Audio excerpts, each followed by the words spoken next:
So, we all know mga ka-idol na madami na talagang changes ang nangyayari sa ating Facebook account, even sa ating Facebook page. Hello mga ka-idol! Kumusta kayo? Rose Ano Ba Vlog once again.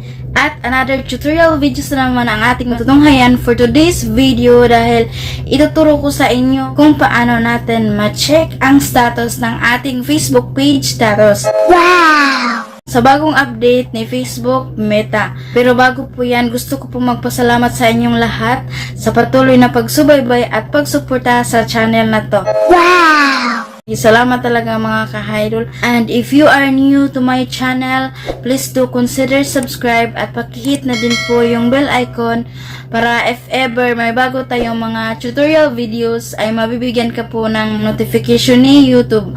At wag din po kalimutan i-hit ang like at i-share din sa iba para maging aware din po sila. Kaya without any further ado, let's get started.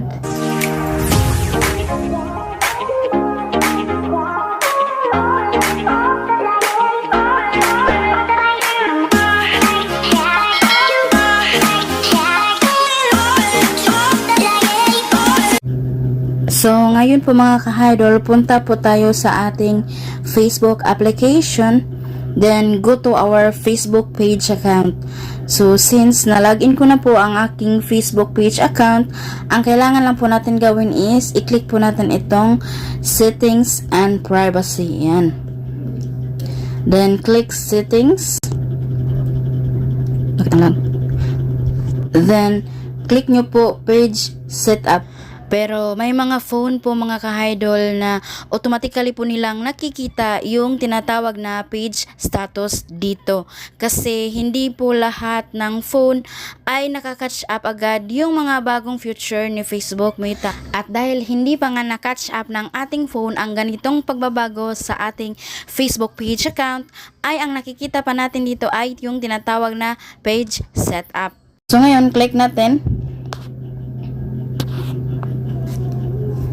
And then, click natin itong page status. Ayan.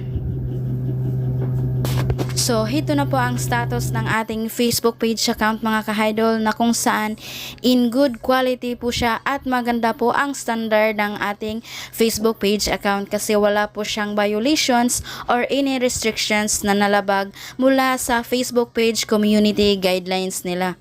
Meaning, your Facebook page is in good quality at nirecommend ito ni Facebook Meta sa ibang Facebook users. So, ayan lang po muna for today mga ka-idol. Salamat po sa panonood at sa ay nakatulong ang tutorial na to para ma-check natin kung ang ating Facebook page ay may violations po ba or wala. Salamat po and see you to my next tutorial.